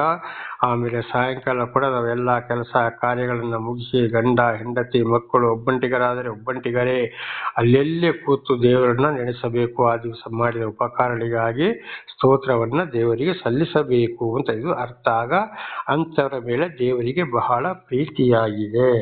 ದೇವರ ನಾಮಕ್ಕೆ ಸ್ತೋತ್ರವಾಗಲಿ. ಒಂದು ವೇಳೆ ರೋಗಿಗಳಾದ ಮಲಗಿಕೊಂಡಿದ್ದರೆ ಅಂಥವರು ಅಲ್ಲಲ್ಲೇ ಪ್ರಾರ್ಥಿಸಬೇಕು. ಒಂದು ವೇಳೆ ಏನೋ ಅವರ ಕೆಲಸದ ನಿಮಿತ್ತ ಅಧಿಕಾರಿಗಳು ಯಾರೇ ಆಗಲಿ ಪ್ರಯಾಣದಲ್ಲಿರ್ಬೋದು, ಇವತ್ತು ಫ್ಲೈಟಲ್ಲಿರ್ಬೋದು, ಟ್ರೈನಲ್ಲಿರ್ಬೋದು, ಬಸ್ಸಲ್ಲಿರ್ಬೋದು, ಯಾವುದೇ ವಾಹನಗಳಲ್ಲಿ ಪ್ರಯಾಣ ಮಾಡ್ತಾ ಇರ್ಬೋದು, ಆಗಲೂ ಕೂಡ ದೇವರಿಗೆ ಸ್ತೋತ್ರವನ್ನು ಸಲ್ಲಿಸುತ್ತಾ ಹೋಗಬೇಕಾಗಿದೆ. ದೇವರ ನಾಮಕ್ಕೆ ಸ್ತೋತ್ರ. ಹಾಗೆ ನಾನು ಒಂದೊಂದು ಕಡೆಗೆ ಹೋಗಿ ಬಂದಾಗ, ಒಂದು ಕಡೆ ವಾಹನವನ್ನು ನಿಲ್ಲಿಸಿದಾಗ, ಟ್ರೈನು ಬಸ್ಸಲ್ಲಿ ಬಂದು ಒಂದು 2 ಗಂಟೆಗೆ 3 ಗಂಟೆಗೆ ಕೂಡ 28 ಕಿಲೋಮೀಟರ್ ಒಬ್ಬನೇ ಗಾಡಿ ಓಡಿಸಿಕೊಂಡು ನಾನಿರುವ ಸ್ಥಳ ಬಂದು ಸೇರುವನಾಗಿದ್ದೇನೆ. ಆಗ ನಾನು ಬರುವಾಗ ದೇವರ ಒಂದು ವಾಕ್ಯಗಳು ಯೋಚನೆ ಮತ್ತು ಹಾಡನ್ನು ಹಾಡ್ತಾ ಬರ್ತಾ ಇದ್ದೇನೆ. ಎಷ್ಟೋ ವಾಹನಗಳನ್ನು ಪೊಲೀಸ್ನವರು ರಾತ್ರಿಯಲ್ಲಿ ಹೆದ್ದಾರಿಯಲ್ಲಿ ನಿಲ್ಲಿಸ್ತಲೇ ಇದ್ದಾರೆ. ಆದರೆ ನನ್ನನ್ನು ಮಾತ್ರ ಇಲ್ಲಿವರೆಗೆ ಯಾರು ತಡೆದಿಲ್ಲ. ನೋಡಿ ಸುಮ್ಮನೆ ಬಿಡ್ತಾ ಇದ್ರು. ಅಯ್ಯೋ ಅಂತಂತ ಫಾರೆಸ್ಟ್ ಮಧ್ಯದಲ್ಲಿ ಕೂಡ ನಾನು ಬರಬೇಕಾಗಿದೆ. ನಾನು ಇರುವ ಊರಿಗೆ ಇಲ್ಲಿವರೆಗೆ ಯಾವುದೇ ಅವಘಡ ಸಂಭವಿಸಲಿಲ್ಲ. ಬಹಳ ಜನ ಹೆದರ್ತಾರೆ. ಅಯ್ಯೋ ನೀನು ಅಷ್ಟೊತ್ತಿಗೆ ಬರಬೇಡಪ್ಪ, ಕಳ್ಳ ಕಾಕರು ಇರ್ತಾರೆ, ಹಾಗೆ ಮಾಡ್ತಾರೆ, ಹೀಗೆ ಮಾಡ್ತಾರೆ, ಇದ್ದದನ್ನೆಲ್ಲ ಕಿತ್ಕೊಂಡು ಹೋಗ್ತಾರೆ, ದಯವಿಟ್ಟು ಬರಬೇಡ ನೀನು ಅಂತೇಳಿ. ದೇವರ ನಾಮದಲ್ಲಿ ಟ್ರೈನಲ್ಲಿ ಬರ್ತೇನೆ, ಬಸ್ಸಲ್ಲಿ ಒಂದು ಇಳಿತೇನೆ, ನೀನು ಏನು ಮಾಡೋಕ್ಕಾಗೋದಿಲ್ಲ. ಮೊದಲೇ ದ್ವಿಚಕ್ರ ವಾಹನವನ್ನು ಇಟ್ಟು ಹೋಗ್ತೇನೆ. ಒಂದು ಕಡೆ 28 ಕಿಲೋಮೀಟರ್ ದೂರದಲ್ಲಿ ಅಲ್ಲಿಂದ ಓಡಿಸಿಕೊಂಡೇ ಬರ್ತೇನೆ. ಇಲ್ಲಿವರೆಗೆ ಯಾವುದೇ ತೊಡಕು ನನಗೆ ಉಂಟಾಗಲಿಲ್ಲ. ಇದನ್ನು ಸಾಕ್ಷಿ ಹೇಳಿದಾಗಲೂ ಕೂಡ ಒಂದ್ಸಲ ಆನೆ ಹುಲಿ ಎಲ್ಲ ಇರುವಂಥ ಜಾಗದಲ್ಲಿಯೇ ಕೂಡ ನಮ್ಮ ಸಂಸಾರದ ಒಂದು ಬಂಧು ಬಳಗದವರು ದೇವರ ಬಳಿಗೆ ಬಂದಕ್ಕೆ ವಿರೋಧ ಮಾಡಿದಾಗ ಮೊದಲು ಇದನ್ನು ಕೂಡ ಬಹಳ ಸಲ ಸಾಕ್ಷಿಯಲ್ಲಿ ಹೇಳಿದ್ದೇನೆ. ಅಂತ ಕಾಡಿನ ಮಧ್ಯದಲ್ಲಿ ಹೋಗಿ ಮನೆ ಸೇರಿದ್ರು ಕೂಡ ನನ್ನನ್ನು ತೊಂದರೆ ಆಗದಾಗೆ ದೇವರ ದೂತರ ಮೂಲಕ ನನಗೆ ರಕ್ಷಣೆಯನ್ನ ಕೊಟ್ಟಿದ್ದಾರೆ, ಈಗಲೂ ಕೊಡುತ್ತಲೇ ಇದ್ದಾರೆ. ದೇವರ ನಾಮಕ್ಕೆ ಸ್ತೋತ್ರವಾಗಲಿ. ಹಾಗೆ ನಾವು ಏನು ಮಾಡಬೇಕಂತ ಟೈಮಲ್ಲಿ ಹೋಗುವಾಗಲೂ, ಕೆಲಸದಲ್ಲೂ, ಮನೆಯಲ್ಲಿಯೂ ಬೆಳಿಗ್ಗೆ ಸಾಯಂಕಾಲ ದೇವರಿಗೆ ಸ್ತೋತ್ರ ನಮ್ಮ ಬಾಯಲ್ಲಿ ಯಾವಾಗಲೂ ಇರಬೇಕು. ದೇವರ ನಾಮಕ್ಕೆ ಸ್ತೋತ್ರವಾಗಲಿ. ಈಗ 11ರಿಂದ 20ರವರೆಗೆ ಓದಿಕೊಳ್ಳೋಣ. ಧರ್ಮೋಪದೇಶಕಾಂಡ 8, 11ರಿಂದ 20. ನಾನು ಈಗ ನಿಮಗೆ ಬೋಧಿಸುವ ನಿಮ್ಮ ದೇವರಾದ ಯೆಹೋವನೆಂದರೆ ಪರಮಾತ್ಮನ ಆಜ್ಞಾ ವಿಧಿ ನಿರ್ಣಯಗಳನ್ನು ಕೈಗೊಳ್ಳದವರು, ಆತನನ್ನು ಮರೆಯುವವರು ಆಗಬೇಡಿರಿ. ನೋಡಿರಿ, ಈಗ ಹೇಳಿದಾಗೆ ಎಲ್ಲ ವಾಕ್ಯಗಳನ್ನು ಕೇಳುತ್ತಿರುವವರು ಖಂಡಿತವಾಗಿ ದೇವರ ಭಗವಂತ ಪರಮಾತ್ಮನ ಅಂದರೆ ಯೇಸು ಕ್ರಿಸ್ತನ ಯೆಹೋವನ ಮಾತನ್ನು ಯಾವಾಗಲೂ ಮರೆಯಬಾರದು, ನಮ್ಮ ಜೀವಿತಕ್ಕೆ ಅಳವಡಿಸಿಕೊಳ್ಳಬೇಕು. 12ನೇ ವಚನ. ನೀವು ಹೊಟ್ಟೆ ತುಂಬ ಉಂಡು ಸುಖವಾಗಿದ್ದು ಒಳ್ಳೆ ಮನೆಗಳನ್ನು ಕಟ್ಟಿಸಿಕೊಂಡು ಅವುಗಳಲ್ಲಿ ವಾಸವಾಗಿರುವ ಕಾಲದಲ್ಲಿ ನಿಮ್ಮ ದನಗಳು, ಆಡುಕುರಿಗಳು, ನಿಮ್ಮ ಬೆಳ್ಳಿ ಬಂಗಾರಗಳು, ಆಸ್ತಿಯೆಲ್ಲವೂ ಹೆಚ್ಚುತ್ತಿರುವಾಗ ಒಂದು ವೇಳೆ ನೀವು ಮದಿಸಿ ನಿಮ್ಮ ದೇವರಾದ ಯೆಹೋವನನ್ನು ಮರೆತೀರಿ. ನೋಡಿ, ಹೀಗಿರುವಾಗ ಒಳ್ಳೊಳ್ಳೆ ಮನೆಗಳನ್ನು ಕಟ್ಟಿಕೊಂಡು ಒಳ್ಳೆ ಬಟ್ಟೆ, ಬೆಳ್ಳಿ ಬಂಗಾರ, ದನ, ಕುರಿಗಳು, ಮೇಕೆಗಳು, ಹಸುಗಳು ಯಾವುದೇ ಇರ್ಬೋದು, ಇಂಥನ್ನೆಲ್ಲ ಮಾಡಿ ನಮಗೆ ಐಶ್ವರ್ಯ, ಹಣ, ಕಾಸು ಒದಗಿ ಬಂದಾಗ ದೇವರನ್ನು ಮರೆತು ಬಿಡಬೇಡಿ. ಅದರ ಮಧ್ಯದಲ್ಲಿ ನಾನು ಮಾಡಿದೆ ಅಂತ ಹೇಳಬೇಡಿ. ಆದಿಕಾಂಡ 1ನೇ ಅಧ್ಯಾಯದಲ್ಲಿ ನೋಡುವಾಗ ಮೊದಲು ಮನುಷ್ಯನಿಗೆ ಬೇಕಾಗಿದ್ದು ಎಲ್ಲವನ್ನ ಸೃಷ್ಟಿ ಮಾಡಿ ದೇವರು ಇಟ್ಟಿದ್ದಾರೆ. ಆದ್ದರಿಂದ ನಮಗೆ ಗರ್ವ ಅಹಂಕಾರ ಬರಬಾರದು. ಒಂದು ವೇಳೆ ಮತ್ತು ಅದನ್ನು ಮರೆತು ದೇವರನ್ನು ಮರೆತು ಈ ಲೋಕದ ವಿಷಯಗಳಿಗಾಗಿ ಮತ್ತು ನಾನಾ ರೀತಿಯ ಅನ್ಯಾಯದಿಂದ ಹಣ ಸಂಪಾದನೆಗಾಗಿ ಹೋದರೂ ಕೂಡ, ಅಂದರೆ 10 ಆಜ್ಞೆಗಳಿಗೆ ಅವಿಧೇಯರಾದರೆ, ದೇವರ ಎಲ್ಲ ವಾಕ್ಯಗಳಿಗೆ ವಿರೋಧವಾಗಿ ನಡೆದರೆ ಮತ್ತೆ ಬಹಳ ಕಷ್ಟ, ಸಂಕಟ, ದುಃಖಗಳನ್ನು ಅನುಸರಿಸಬೇಕಾಗ್ತದೆ. ಇದುವೇ ಅನೇಕರಿಗೆ ಇವತ್ತು ಬಂದಿರೋದು. ಎಲ್ಲವೂ ದೇವರು ನನಗೆ ಕೊಟ್ಟಿರುವ ದಾನ ಅಂತೇಳಿ ಐಶ್ವರ್ಯಗಳು ನಮಗೆ ಬಂದಾಗ, ಯಾರಿಗೂ ಅನ್ಯಾಯ ಮಾಡದೆ ಹಣ ಸಂಪಾದನೆ ಮಾಡಿದಾಗ, ಯಾವ ರೀತಿಯಲ್ಲಿಯೂ ತೊಂದರೆ ಮಾಡದೆ 10 ದಶಾಜ್ಞೆಗಳಿಗೆ ವಿಧೇಯರಾಗಿ ಜೀವಿಸುವಾಗ, ನಮ್ಮನ್ನು ನಾವೇ ತಗ್ಗಿಸಿಕೊಂಡು ಮುಂದೆ ಹೋದಾಗ ಅಂಥವರನ್ನ ದೇವರು ಆಶೀರ್ವಾದ ಮಾಡ್ತಾರೆ. ಅದು ಬಿಟ್ಟು ನಂದು ನಂದು ನಂದು ನಂದು ನಂದು ದೇವರಿಗೆ ಮನುಷ್ಯ ಮಾಡಿದಂಥ ಒಂದೊಂದು ಕೃಷಿಗೆ ಒಂದೊಂದು ಕಾಯಿಲೆಗಳು ಬಂದಾಗ, ಅಯ್ಯೋ ದೇವ್ರು ಯಾಕಪ್ಪ ಹೀಗೆ ಮಾಡ್ದ ಅಂತ ಹೇಳ್ತಾರೆ. ಆಗ ಅದೇ ರೀತಿ ನನಗೆ ಚೆನ್ನಾಗಿರುವಾಗ ನನಗೆ ದೇವರು ಕೊಟ್ಟ ಸಂತೋಷ, ದೇವರಿಗೆ ಸ್ತೋತ್ರ, ಒಂದು ನಮಸ್ಕಾರ ಅಂತ ಹೇಳೋದಿಲ್ಲ. ಮಳೆ ಇಲ್ಲ ಇದ್ರೆ ಅಯ್ಯೋ ಈ ದೇವರು ಎಂಥ ದೇವರಪ್ಪ, ಮಳೆ ಕೊಡಲಿಲ್ಲ ಅಂತ ಹೇಳ್ತಾರೆ. ಅದೇ ಮಳೆ ಚೆನ್ನಾಗಿ ಬಂದಾಗ ದೇವರನ್ನು ಮರೆತೇ ಬಿಡ್ತಾರೆ, ದೇವರಿಗೆ ಒಂದು ನಮಸ್ಕಾರವನ್ನ ಹೇಳುವುದಿಲ್ಲ. ಹಾಗೆ ದೇವರು ಉಪಕಾರ ಮಾಡಿ ಒಳ್ಳೇದಾಗುವತ್ತಿಗೆ ಬಹಳ ಜನರಿಗೆ ಇದು ಬಹಳ ಕಡಿಮೆ. ನಂದು ನಂದು ನಂದು ಅಂತ ಹೇಳ್ತಾರೆ. ಇವತ್ತು ಭೂಮಿಯನ್ನು ನಾವು ಸೃಷ್ಟಿ ಮಾಡಿದ್ದೀವ? ಭೂಮಿಯಲ್ಲಿರುವ ಗಿಡ ಮರಗಳನ್ನು ನಾವು ಸೃಷ್ಟಿ ಮಾಡಿದ್ವ? ಭೂಮಿಯ ಕೆಳಗಡೆ ನೀರು, ಬೆಳ್ಳಿ, ಬಂಗಾರ, ಕಬ್ಬಿಣ, ಪೆಟ್ರೋಲು, ಡೀಸೆಲ್, ಉಕ್ಕು ಇಂಥದನ್ನು ನಾವಿಟ್ಟಿದ್ದೀವಿಯಾ? ಅಥವಾ ಮೇಲೆ ಆಕಾಶವನ್ನು, ಸೂರ್ಯ, ಚಂದ್ರ, ನಕ್ಷತ್ರಗಳನ್ನು ನಾವಿಟ್ಟಿದ್ದೀವ್ಯಾ? ಭೂಮಿಯ ಕಟ್ಟ ಕಡೆಯಿಂದ ನೀರನ್ನು ಆವಿಯಾಗಿ ಮೋಡದ ರೂಪದಲ್ಲಿ ತಂದು ಭೂಮಿಗೆ ಇವತ್ತು ಸುರಿಸಲಿಕ್ಕೆ ನಮ್ಮಿಂದ ಸಾಧ್ಯವೋ? ರಾತ್ರಿ ಹಗಲು ನಮ್ಮಿಂದ ಸಾಧ್ಯವೋ? ಒಂದು ಬೀಜ ಹಾಕಬೇಕಾದ್ರೆ ಬೀಜ ಎಲ್ಲಿಂದ ಬಂತು? ಆ ಗಿಡ ಉದ್ದ ಬೆಳಿಬೇಕಾದ್ರೆ, ದಪ್ಪ ಬೆಳಿಬೇಕಾದ್ರೆ, ಹೂ ಬಿಡಬೇಕಾದ್ರೆ, ಕಾಯಿ ಬಿಡಬೇಕಾದ್ರೆ, ಹಣ್ಣು ಬಿಡಬೇಕಾದ್ರೆ, ಒಣಗಿಸಬೇಕಾದ್ರೆ ನಮ್ಮಿಂದ ಸಾಧ್ಯವೋ? ದೇವರ ನಾಮಕ್ಕೆ ಸ್ತೋತ್ರವಾಗಲಿ. ಇದನ್ನು ತಿಳಿದುಕೊಳ್ಳಬೇಕು ನನ್ನ ಸಹೋದರ ಸಹೋದರಿಯರೇ. ಆದ್ರಿಂದ ನಾನು ಮಾಡಿದೆ, ನನ್ನದು ಅಂತ ಅನೇಕರು ಮೆರೀತಾ ಇದ್ದಾರೆ. ಅದಕ್ಕೆ ಇವತ್ತು ಪ್ರತಿ ಒಂದು ಪ್ರಾಣಿಗಳಿಗೂ, ಪಕ್ಷಿಗಳಿಗೂ, ಮನುಷ್ಯ ಮಾಡಿದಂಥ ಕೃಷಿಗಳಿಗೂ ನಾನಾ ಥರದ ರೋಗಗಳು, ದೊಡ್ಡ ದೊಡ್ಡ ಕಾಯಿಲೆಗಳು ಬರಲು ಕಾರಣ ದೇವರಿಗೆ ವಿರುದ್ಧವಾಗಿ ನಡೆಯುವಂಥದ್ದು, ದೇವರನ್ನು ಮರೆತಿರುವಂಥದ್ದು. ಒಂದೊಂದು ಭಾಷೆಯಲ್ಲಿ ಒಂದೊಂದು ಹೆಸರಿದೆ ದೇವರಿಗೆ, ಒಂದೊಂದು ಗ್ರಂಥದಲ್ಲಿ ನಾನಾ ಥರದ ಹೆಸರುಗಳಿವೆ.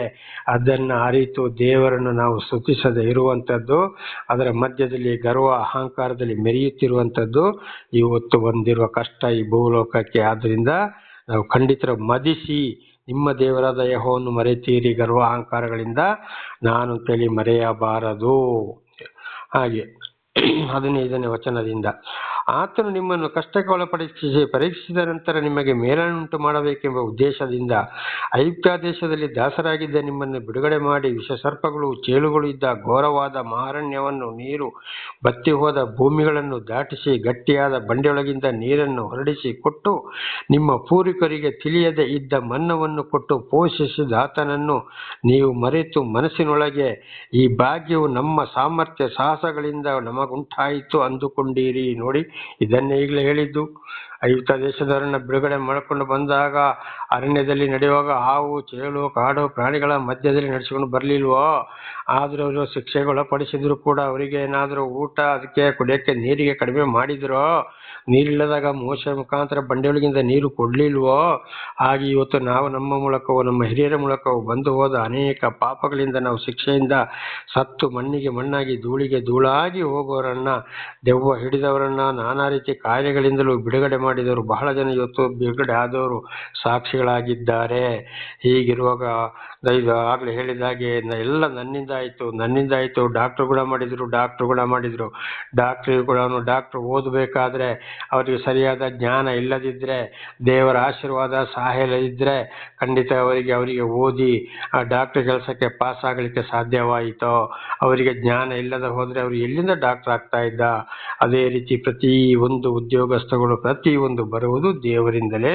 ದೇವರ ಉಪಕಾರಗಳನ್ನ ನೆನೆಸಿ ನಾವು ಸ್ತೋತ್ರವನ್ನು ಸಲ್ಲಿಸಬೇಕು. ನಾನು ಮಾಡಿದೆ ಅಂತ ಹೇಳಬಾರ್ದು. ಇದು ಪ್ರತಿಯೊಂದು ದೇವರು ನನಗೆ ಕೊಟ್ಟ ದಾನಪ್ಪ, ದೇವರಿಗೆ ಸ್ತೋತ್ರ ಅಂತ ಹೇಳುವಂಥದ್ದು. ನಾವು ಪ್ರತಿಯೊಂದನ್ನು ದೇವರಿಗೆ ಸಮರ್ಪಿಸಬೇಕು. ಒಳ್ಳೆ ಕಾರ್ಯ, ಕೆಟ್ಟ ಕಾರ್ಯಗಳು ಅವರ ಗರ್ವ ಅಹಂಕಾರದಲ್ಲಿ ಈ ಥರ ಕೆಟ್ಟವ್ರ ಜೊತೆ ಸೇರಿದರೆ ಅವರು ಬಹಳ ಶಿಕ್ಷೆಗೆ ಒಳಗಾಗ್ತಾರೆ. ಹಾಗೆ ಆಗಿ ಇವತ್ತು ಅನೇಕರು ಎಂತೆಂಥ ಬಲಾಢ್ಯ ಮನುಷ್ಯರು ಕೂಡ ಇವತ್ತು ಏನಾಗಿದ್ದಾರೆ, ಜೈಲಲ್ಲಿ ಕೊಳೀತಾ ಇದ್ದಾರೆ. ಇದನ್ನು ಬಹಳ ಚೆನ್ನಾಗಿ ನೆನಪಿಗೆ ತಂದುಕೊಳ್ಳಬೇಕು.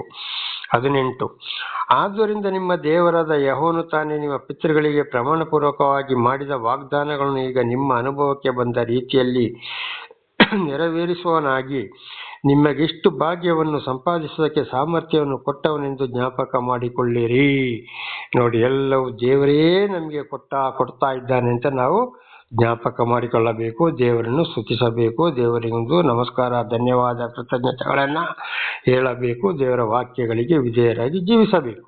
19 ನೀವು ನಿಮ್ಮ ದೇವರಾದ ಯೆಹೋವನನ್ನು ಮರೆತು ಇತರ ದೇವರುಗಳನ್ನು ಅವಲಂಬಿಸಿ ಪೂಜಿಸಿದರೆ ನೀವು ತಪ್ಪದೆ ನಾಶವಾಗಿ ಹೋಗುವಿರೆಂದು ನಿಮ್ಮನ್ನು ಈಗ ಖಂಡಿತವಾಗಿ ಎಚ್ಚರಿಸುತ್ತೇನೆ. ನೋಡಿ, ದೇವರಿಷ್ಟು ಉಪಕಾರಗಳನ್ನ ಮಾಡಿದ ಮೇಲೆ ತಿಳಿಸ್ತಾ ಬರುವಾಗ ಮತ್ತೆ ತಿರುಗಿ ವಿಗ್ರಹಧನೆ, ಮಾಟ, ಮಾಯ, ಮಂತ್ರ, ಜ್ಯೋತಿಷ, ಇನ್ನು ದೇವಮಾನವರು ಅಂತೇಳಿ ಮನುಷ್ಯರಿಗೆ ಹೋಗಿ ಅಡ್ಡ ಬೀಳೋದು, ಅವರ ಕಾಲಿಗೆ ಅಡ್ಡ ಬೀಳೋದು, ನಾನಾ ಥರದ ರೀತಿ ಏನು ಮಾಡ್ತಾರೆ, ಸ್ವಾಮೀಜಿಗಳು ಅಂತೇಳಿ ಅವರ ಕಾಲನ್ನು ತೊಳೆಯುವುದು, ಆ ನೀರನ್ನು ಕುಡಿಯುವುದು, ಅವ್ರಿಗೆ ಗೊತ್ತಿಲ್ಲದೆ ಕುಡಿಸ್ತಾ ಇದ್ದಾರೆ. ಈ ಪಾಪವನ್ನೆಲ್ಲ ಅವರವರೇ ಹೊತ್ತುಕೊಳ್ಬೇಕು. ಒಂದು ವೇಳೆ ಗೊತ್ತಿಲ್ಲದೆ ಹೀಗೆ ಮಾಡೋವರಿಗೆ ಪಾಪವಿಲ್ಲ. ಗೊತ್ತಿದ್ದು ಕಾಲು ಜೋಡಿಸಿ ಇಟ್ಟುಕೊಳ್ತಾರೆ, ಪಾದಗಳನ್ನು ತೊಲಸ್ತಾರೆ, ನೀರನ್ನು ಕುಡಿಬೇಕು ಅಂತ ಹೇಳಿಸ್ತಾರೆ. ಇವರು ಏನು ದೇವರರ? ಇವರು ಪರಿಶುದ್ಧರ? ಇವರು ತಂದೆ ತಾಯಿಗೆ ಹುಟ್ಟಲಿಲ್ವಾ? ಇವರಿಗೆ ಹೊಟ್ಟೆ ಹಸ್ತಿಲ್ವಾ? ಇವರ ಹೃದಯದಲ್ಲಿ ಇವರು ಕೆಟ್ಟ ಯೋಚನೆ ಬರಲಿಲ್ವಾ? ಹೀಗಿರುವಾಗ ಇವರು ಯಾರು ದೇವರಿಗೆ ಸಮಾನವಾಗುವುದು? ಇವರು ಇನ್ನೊಬ್ಬರ ದುಡ್ಡಿಗಾಗಿ ಆಸೆ ಪಡಲಿಲ್ವಾ? ಹೀಗಿರುವಾಗ ಖಂಡಿತವಾಗಿ ಆ ರೀತಿ ಯಾರು ಮಾಡಿಸ್ತಾರೋ ಅವರಿಗೆ ಬಹಳ ಒಂದು ದೊಡ್ಡ ಶಿಕ್ಷೆ ಇದೆ. ಆದ್ದರಿಂದ ದೇವರ ವಾಕ್ಯವನ್ನು ಯಾರು ಕೈಗೊಂಡು ನಡೀತಾರೋ, ಅದೇ ಪ್ರಕಾರ ಮನುಷ್ಯರನ್ನು ನಡೆಸ್ತಾರೋ ಅಂಥವರು ಮಾತ್ರ ಆಶೀರ್ವಾದವನ್ನು ಪಡೆಯುತ್ತಾರೆ. ಅದಲ್ಲದೆ ಅವರ ಮಾತನ್ನು ಕೇಳಿ ಖಂಡಿತವಾಗಿ, ಅದಕ್ಕೆ ನುಡಿ 19ನೇ ವಾಕ್ಯದ ಕೊನೆಯಲ್ಲಿ ನಿಮ್ಮನ್ನೀಗ ಖಂಡಿತವಾಗಿ ಎಚ್ಚರಿಸುತ್ತೇನೆ, ನಾಶವಾಗಿ ಹೋಗುವಿರಿ. ಅದರಿಂದ ದೇವರ ಸತ್ಯ ಸುವಾರ್ತೆಯನ್ನು ಕೇಳಿದರು ಮತ್ತೆ ಅವರ ಹತ್ರ ಆ ರೀತಿ ಮಾಡಲು ಹೋಗಬಾರದು. ನಮ್ಮ ಭಯ, ಭಕ್ತಿ, ಪೂರ್ಣ ನಂಬಿಕೆ, ಒಂದು ಸ್ತೋತ್ರ ದೇವರಿಗಿರಬೇಕು. ಇಂಥ ಮನುಷ್ಯರು ಯಾರಾದರೂ ಕಂಡರೂ ಕೂಡ ಅವರು ಹಿರಿಯರಾದರೆ ಅವರಿಗೆ ಒಂದು ಗೌರವವನ್ನು ಕೊಡಬೇಕು. ಅಂಥವ್ರು ಏನಾದರೂ ಮನೆಗೆ ಬಂದರೂ ಕೂಡ ಅವರಿಗಿದ್ದುದನ್ನು ಊಟಕ್ಕೆ ಕೊಟ್ಟು, ಕೈಲಾದ ಒಂದು ಹಣ ಕಾಸು ಏನಾದ್ರು ಇದ್ದರೆ ಅವರನ್ನು ಕೊಟ್ಟು ಕಳಿಸ್ಬೇಕು. ಕಾಲು ತೊಳಿಬಾರ್ದು, ನೀರು ಕುಡಿಬಾರ್ದು, ಅವರ ಕಾಲಿಗೆ ಬೀಳಬಾರ್ದು, ನೀವೇ ದೇವರಿಂದ ಅವರನ್ನು ಹೇಳಬಾರದು. ಇದೆಲ್ಲ ಗೌರವ ಸರ್ವ ಸೃಷ್ಟಿಕರ್ತನಿಗೆ ಮಾತ್ರ ಸಲ್ಲಬೇಕು. ತಪ್ಪಿ ಹೋದರೆ ನೀವು ನಾಶವಾಗಿ ಹೋಗುವಿರೆಂದು ನಿಮ್ಮನ್ನು ಈಗ ಖಂಡಿತವಾಗಿ ಎಚ್ಚರಿಸುತ್ತೇನೆ. ನೋಡಿ, ದೇವರು ಎಚ್ಚರಿಸ್ತಾ ಇದ್ದಾರೆ. ಆದ್ದರಿಂದ ದೇವರಿಂದ ಆಯ್ಕೆಗೊಂಡವರು, ಈ ಸತ್ಯ ಸುವಾರ್ತೆಯನ್ನು ಕೇಳುವವರು ಬಹಳ ಎಚ್ಚರವಾಗಿರಬೇಕು. 20 ನೀವು ನಿಮ್ಮ ದೇವರಾದ ಯೆಹೋವನ ಮಾತನ್ನು ಕೇಳದೆ ಹೋದರೆ ಆತನಿಂದ ನಿಮ್ಮ ಎದುರಾಗಿ ನಾಶವಾಗಿ ಹೋಗುವ ಜನಾಂಗಗಳಂತೆ ನೀವು ನಾಶವಾಗಿ ಹೋಗುವಿರಿ. ನೋಡಿ, ಮತ್ತು ದೇವರ ಮಾತನ್ನು ಕೇಳದೆ ಹೋದರೆ ಅವರಂತೂ ಶಿಕ್ಷೆಯಲ್ಲಿ ನಾಶವಾಗಿ ಹೋಗ್ತಾರೆ. ಆಗ ನಿಮಗೆ ತಿಳಿಸಿದ ದೇವರು ಈಗ ಸತ್ಯ ಸುವಾರ್ತಿಕರ ಮುಖಾಂತರ ಸತ್ಯವನ್ನು ತಿಳಿಸಿದ ಮೇಲೆ ಕೇಳದೆ ಈ ಸುಳ್ಳು ಬೋಧಕರುಗಳು ಅನೇಕರು ಇವತ್ತು, ವಿಶೇಷವಾಗಿ ಆಗಲೇ ಹೇಳಿದಾಗ ಪಾಸ್ಟರ್ಗಳು, ಫಾದರ್ಗಳು, ರೆವರೆಂಡ್ಗಳು ಇರ್ತಾರೆ, ಬಿಷಪ್ಗಳು ಅಂತೇಳಿ ಇರ್ತಾರೆ, ದೇವಮಾನವರು ಅಂತೇಳಿ, ಮಠಾಧೀಶರು ಅಂತೇಳಿ ಇರ್ತಾರೆ.